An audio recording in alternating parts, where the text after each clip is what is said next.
Yani keyingi hadis. El-hadis el-thalathun.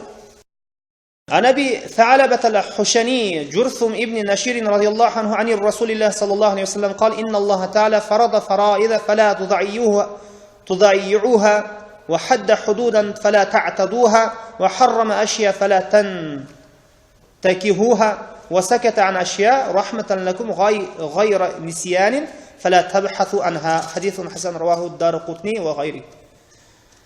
Abu Salaba al-Hushani Jursum ibn Nashir radiyallahu anhu'nun айтымында Пайғамбарыбыз саллаллаху алейхи вассалам айтты дейді. Аллах Таала сілерге парыздарды парыз қылды, аны жоғалтпағыла. Жана чектерді чектеп қойды, андан чегінен шығып кетпегіле. Жана сілерге харам нәрселерді арам қылып қойды, кейбір нәрселерді арам қылды, фалатан такихуха. Ошоны арам нәрселерді жасап қойып оғыла. Арамға түшіп қалып оғыла.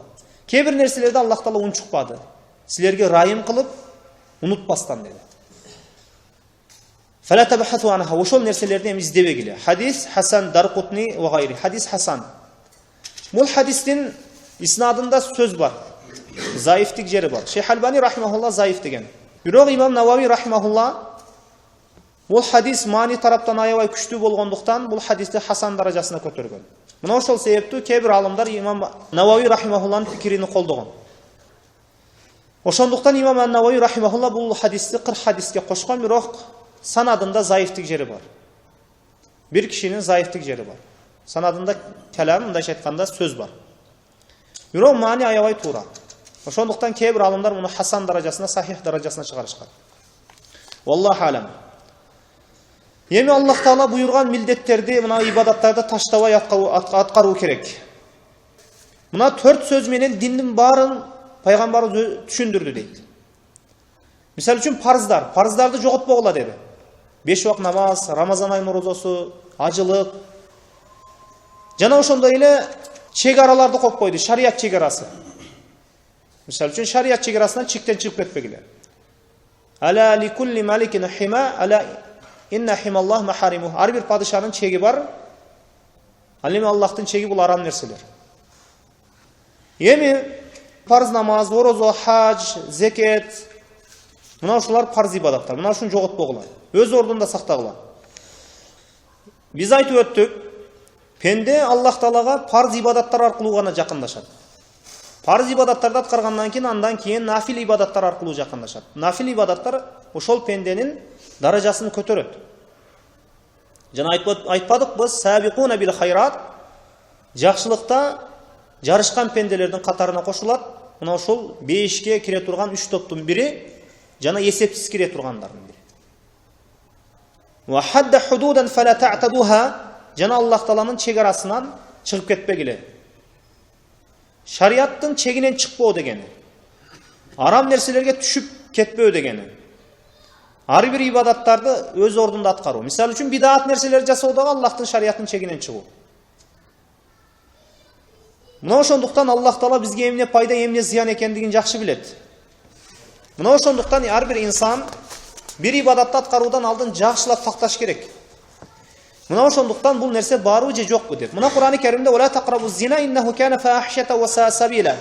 Зынага жакындашпагыла. Албетте бул эң жаман жол деди Аллах Таала Кур'ан-ы Каримде. Тилка худудуллах фала taqrabuha. Бул Аллахтын чегарасы, ага жакындабагыла.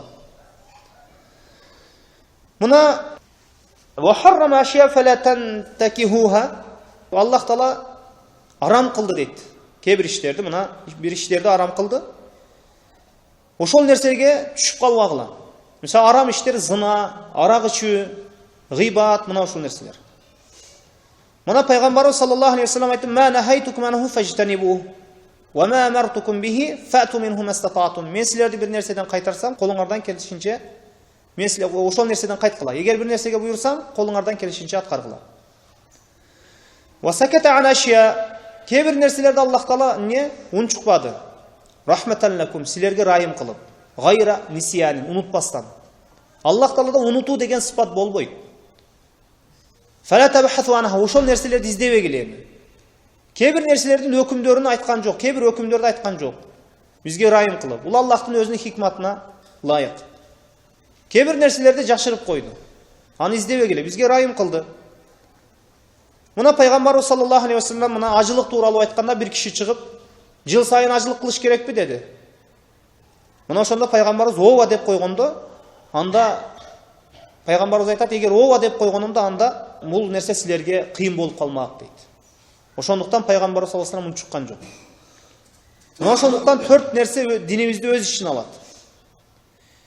Албетте бұл васаката анху кейбір нәрселерді унчукпады Аллах Таала, анын өкүмүн бизге баяндаган жок. Мына ошондуктан бир себепсиз эле бир суроолорду издөө, бир болбогон суроолорду берүү, аны менен убакытты өткөрүү бул инсан баласынын жок болуусуна себеп болот. Анткени өткөн пайгамбарлар фа инна махлакаллазина мин qablikum касрату масаилихим ва ла ихтилаф ала анбияихим. Мына пайгамбар саллаллаху алейхи вассалам өткөн үммөттөрдүн жок болуусуна себеп ошол суроолорду көп бергени жана пайгамбарлардан каршы чыкканы дейт. Эми Куран жана сүннөттө эмне келген болсо ошону алыш керек. Ва ма атакумур расулу фахуду ва ма нахакум анху фантаху. Аллахтын элчиси силерге эмнеге буйруса алгыла, эмнеден кайтарса кайткыла. Эми пайгамбарыбыз саллаллаху алейхи вассаламга бир киши келди. Жа ражулун илан наби саллаллаху алейхи вассалам фақал я расулаллах дуллани ала амалин иза амилтуху ахаббани Аллаху ва ахаббани ан-нас. Фақала узхуд фи д-дунья ка юхиббакаллах. يحبك الله وازهد فيما عند الناس يحبك الناس. حديث حسن رواه ابن ماجه وغيره بأسانيد حسن. Эми бир киши пайгамбарыбыз саллаллаху алейхи вассаламга келип, "О Аллахтын элчиси, мага бир амалды көрсөт, ошол амалды жасасам, Аллах жана адамдар мени жакшы көрүп калсын" деди. Адамдар мени жакшы көрүп калсын жана деди. Аллах жана адамдар мени жакшы көрүп калсын деди. Ошондо пайгамбарыбыз саллаллаху алейхи вассалам айтты, "Дүнүйөдөн зухуд кыл" дейт. Дүнүйөнү ташта, дүнүйөгө кызыкпа деген. Эми дүнүйөнү ташта десе эми жумуштарды таштап жиберип, бала чаканы карабай кой деген эмес эми бул. Туура эмес. Бул кээ-бирлер мына ушул нерсени туура эмес түшүнүп, анан түнү бою анан мешитке жатып алып, анан миллион зикир чал, бул мындай эмес. Бул дүнүйөнү сүйбө, дүнүйө жүрөгүңө кирип кетпесин деген. Эми жана адамдардын кол астындагы нерселерден үмүт кылба, ошондо адамдар сени жакшы көрөт деди пайгамбарыбыз. Мына ошондуктан шариатта качан дүйнө жаман көрүлөт? Качан ошол пенде Аллахты разы кыла турган амалдардан алыстап кетсе, ошондо дүйнө жаман көрүлөт. Эгерде ошол пенденин Аллахты разы кылып, ошол берилген мал мүлктү өз ордунда орундаса, эч кандай эмес аны. Мына сахабалардан бай сахабалар болгон. Усман радиаллаху анху, Абу Бакр радиаллаху анху, Абдулла ибн Масуд радиаллаху анху. Мына бай сахабалар болгон, бирок алардын жүрөгүнө дүйнө кирип кеткен эмес. Алар дүйнөнү колунда кармаган. Дүйнө колундагы дүйнөсүнү, мал мүлкүнүн колунда кармаган. Азыркыларга окшоп дүйнө жүрөгүнө кирип, парз ибадаттарды таштап, зекетти бербей, мүмкүнчүлүгү болуп туруп ажылыкка барбай, мындай алыстап кетүү, ал мына ошондой вакытта эмне албетте дүйнө албетте эч бир кадыры жок экендиги мына айтылынат. Эми мына пайгамбарыбыз саллаллаху алейхи вассалам күндөрдүн биринде бир базардын алдынан өттү, бир мал базардын алдынан өттү. Ошондо бир коозу өлүп жаткан эле, коозу. Ошондо пайгамбарыбыз саллаллаху алейхи вассалам жанагы коозуга, ошол коозуну карап туруп, анан бул коозу силерге кандай керексиз деди. Мына ушундайча айтканда, эч кимге кереги жок да бул коозунун деди. Силерге эч бир кереги жок бул коозунун деди. Ошондо сахабалар, "О, эч кимге кереги жок бул коозунун. Бул өлүк болсо, эч кимге кереги жок" дедиле. Силерге кереги болбогон сыяктуу эле бул дүйнөнүн дагы Аллахтын астында эч бир кереги жок деди. Аллахта эч бир дүйнөнүн кереги жок. Бул коозунун, бул дүйнө Аллахтын астында мындан да төмөн деди. Бул коозунун авалынан да төмөн деди. Бул дүйнө. Мына пайгамбарыбыз саллаллаху алейхи вассалам айтат: "Валау канат дунья та'дилу индаллахи жанаха ба'удатин ма саqa кафиран минха шарбатан." Эгер бул дүйнөнүн мына ушул Аллахтын астында чиркейдин же чымындын канатынчалык кадыры болгондо, кафирларга бир култум суу да бермек эмес. Мына ошондуктан бул дүйнөнү Аллахтын астында кадыры болбогондугу себептүү Аллах Таала кафирларга дагы бере берет. Кафирларга дагы бере берет. Мал мүлктү бере берет.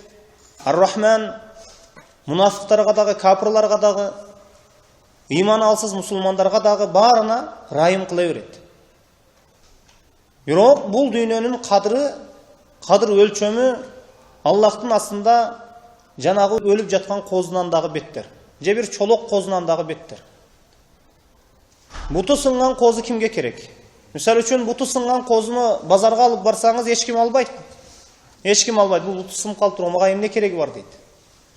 Ошондой эле буту сынган козу сыяктуу эле же өлүп калган козу сыяктуу эле Аллах Таалага бул дүйнөнүн эч бир кадыры кымбаты эч бир жок. Эми бул хадистерден алына турган пайдалар кыскача мына ушул. Валлаху алам ва саллаллаху аля Мухаммадин ва алихи ва сахбихи ва саллам.